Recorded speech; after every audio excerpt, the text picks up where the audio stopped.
دوسری وجہ یہ ہے کہ جب اس قسم کی واقع ہوتے ہیں تو مثلا لیلۃ القدر ہی میں جب کوئی شخص بامعید و ثواب عبادت کرتا ہے تو اپنی بدعمالیوں پر ندامت اس کے لیے گویا لازم ہے اور ہو ہی جاتی ہے، اس لیے توبہ کی تحقیق خود نزود ہو جاتا ہے کہ توبہ کی حقیقت گزشتہ پر ندامت اور آئندہ کو نہ کرنے کا عزم ہے۔ لہذا اگر کوئی شخص کا کبائرہ کا مرتکب بھی ہو تو اس کے لیے ضروری ہے کہ لیلۃ القدر ہو یا کوئی اور عذابات کا موقع ہو، اپنی بدعمالیوں سے سچے دل سے پختگی کے ساتھ دل زبان سے توبہ بھی کر لے تاکہ اللہ کی رحمت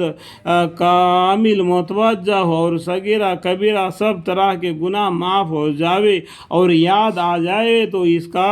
سایہ یاد آئے تو مجھے بھی آپ کے دعا میں یہ لکھنے والے یہ کتاب کو فضائل اعمال لکھنے والے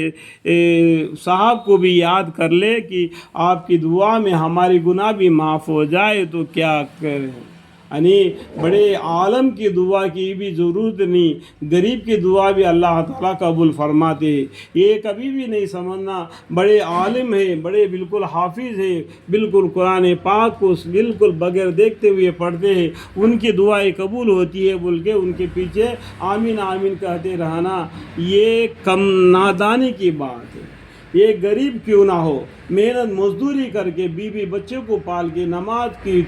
پڑھتا ہے اور قرآن کی شریف کی تلاوت کرتا ہے، اللہ کا ذکر کرتا ہے، اللہ کے سامنے گڑ گڑا کر ہو کر اللہ سے دعا استغفار مانگتا ہے، اللہ تعالیٰ اس کی دعا بھی قبول فرماتے۔ اللہ تعالیٰ سب کو سمجھنے کی توفیق عطا فرمائے کہ بھی اپنی مخلوقات نا دعا میں یاد فرمائے، یعنی آپ کی دعا میں ہمیں بھی یاد فرمائے کہ ہمارے گناہوں کو بھی معافی ہو جائے۔ اللہ تعالی ہمیں اور آپ کو اللہ سے ہماری